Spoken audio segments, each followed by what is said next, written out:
પરથી સમય શીખીશું બરાબર ચલો હવે સૌથી પહેલા આ જે વચ્ચેનો ટાઈમ છે એ આપણે શીખીએ બરાબર જેમાં શોર્ટ હેન્ડ 3 ઉપર છે લોંગ હેન્ડ 12 ઉપર છે તો શું કહીશું એને 0 તો એ જ રીતે એ ટાઈમ આપણે આમાં શીખીએ ચલો હવે મને કહેજો ચલો બોલો સરસ કયો ટાઈમ બતાવ્યો 4 o'clock ચલો એ જ રીતે બોલો 7 o'clock વેરી ગુડ તો તમારે જોવાનું જ્યારે પણ ઘડિયાળ દોરેલી હોય કે તમે જોતા હોય ઘરે ઘડિયાળ બરાબર તો એમાં જ્યારે લોંગ હેન્ડ 12 પર હોય લોંગ હેન્ડ ક્યાં હોય 12 પર અને આ જે શોર્ટ હેન્ડ છે એ કોઈ પણ અંક ઉપર હોય ત્યારે શોર્ટ હેન્ડ જે અંક ઉપર હોય એનો સ્પેલિંગ આપણે લખવાનું 7 હોય તો 7 અને મોટો 12 પર હોય તો o'clock ખ્યાલ આવી ગયો તો પહેલો ટાઈમ આપણે શીખી લીધું હવે આપણે બીજો ટાઈમ શીખવાનો છે હાફ પાસ્ટ પર એટલે કે મોટો કાંટો જે લોંગ હેન્ડ છે એ હંમેશા કેટલો ઉપર હશે એમાં 6 ઉપર બરાબર લોંગ હેન્ડ જ્યારે 6 ઉપર હોય ત્યારે આપણે કયો ટાઈમ બોલવાનો હાફ પાસ્ટ બરાબર ખ્યાલ આવી ગયો ચલો આ ઘડિયાળની અંદર લોંગ હેન્ડ 6 ઉપર છે પણ શોર્ટ હેન્ડ કેટલા ઉપર છે 8 તો આપણે પહેલા શું બોલીશું હાફ પાસ્ટ અને પાછળ જેની પર નાનો શોર્ટ હેન્ડ હોય એ અંકનું સ્પેલિંગ લખી દઈશું તો અહીંયા શું થશે હાફ પાસ્ટ 8 તો એક ટાઈમ આપણે આમાં બદલાઈશું બરાબર હાફ પાસ્ટમાં યાદ રાખવાનું છે તમારે કે લોંગ હેન્ડ હંમેશા કેટલા ઉપર હશે 6 ઉપર જ હોય અને શોર્ટ હેન્ડ ગમે તેમ ઉપર હોય બરાબર તો એ ટાઈમને હાફ પાસ્ટ કરીશું દાખલા તરીકે આપણે ટાઈમ બતાવીએ ચલો મેં શોર્ટ હેન્ડ છે 10 પર શોર્ટ હેન્ડ કેટલો ઉપર છે 10 અને લોંગ હેન્ડ આપણે 6 ઉપર છે તો પહેલા આપણે 6 ઉપર છે એટલે હાફ પાસ્ટ બોલવાનું અને પછી જે અંક ઉપર હોય શોર્ટ હેન્ડ એનું સ્પેલિંગ બોલવાનું હાફ પાસ્ટ 10 વેરી ગુડ કયો ટાઈમ છે ભાઈ હાફ પાસ્ટ 10 ચલો બીજો ટાઈમ બદલીએ ચલો હા બોલો હાફ પાસ્ટ 11 વેરી ગુડ ચલો હવે એક જણ આવો અહીંયા કે હું કહું છું તમને હાફ પાસ્ટ 12 બતાવવામાં ચલો સમા હા કયો ટાઈમ બતાવવાનો હાફ પાસ્ટ 12 બતાવો ચલો ચલો સમયે સાચો ટાઈમ બતાવે છે હા વેરી ગુડ ચલો બેસી ચલો હવે આ જ ઘડિયાળની અંદર મને બતાવો હાફ પાસ્ટ 2 બતાવો ચલો કોણ બતાવશે હાફ પાસ્ટ 2 આયો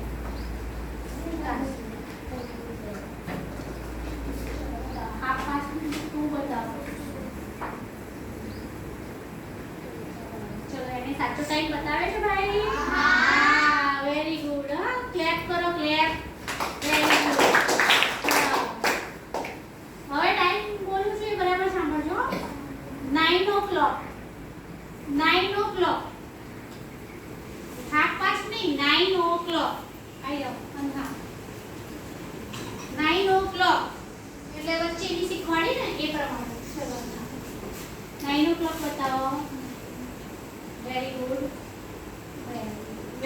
જો ક્લેપ ચલો હાફ પાસ્ટ નો ટાઈમ લઈએ બરાબર ચલો હાફ પાસ્ટ 6 બતાવો હાફ પાસ્ટ 6 અંજલિ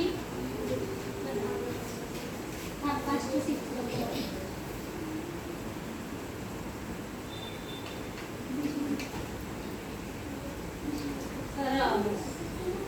मतलब તમને ખ્યાલ તો આવી ગયો કે જ્યારે હાફ પાસ્ટ 6 કહીશું ત્યારે બંને જે હેન્ડ્સ હશે આરે એ 6 ઉપર આવી જશે ક્લેપ ક્લેપ બરાબર હવે બંને ટાઈમમાં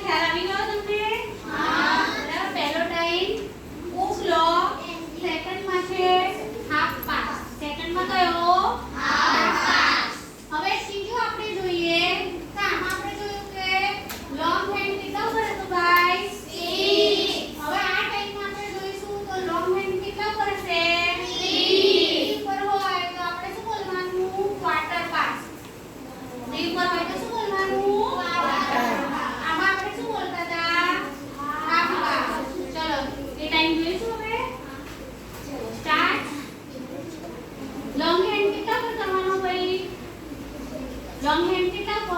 3 પર ચલો કેટલા વાગ્યા છે ભાઈ હા કેમ ના બોલતા કામ તો જોઈ લેવાનું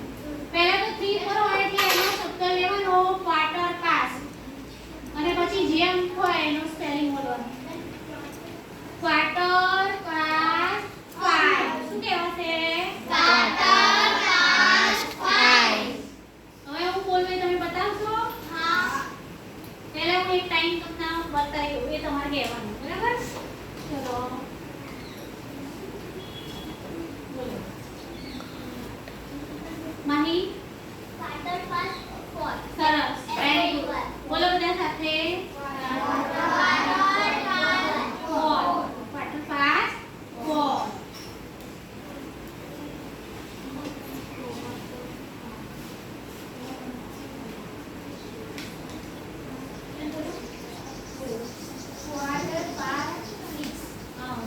શું લખ્યું ચલો હવે એકદમ ટાઈમ બતાવી દેશો મને ટાઈમ બતાવી દેવાનો આપણે એવું રાખીએ ચલો ક્વાર્ટર પાસ્ટ 7 પણ બતાવી દેશે ક્વાર્ટર પાસ્ટ 7 સમા આમથી બંધ કરી રાખો ક્વાર્ટર પાસ્ટ 7 ધ્યાન રાખજો ક્વાર્ટર પાસ્ટ હોય એટલે લોંગ હેન્ડ હંમેશા કેટલા પર આવે 3 7 હા સરસ વેરી ગુડ વેરી ગુડ સરસ ચલો ક્વાર્ટર પાસ્ટ 10 बताओ क्वार्टर पास्ट 10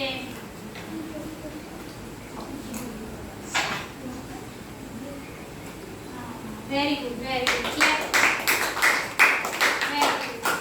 तो આજે આપણે ઘડિયાળમાં 3 ટાઈમ શીખ્યા ને બરાબર ઓ ક્લોક પછી હાફ પાસ્ટ અને ક્વાર્ટર પાસ્ટ મજા આવી ગઈ ને ભાઈ હા ફરી નવો ટાઈમ આપણે શીખીશું ને હા ઓકે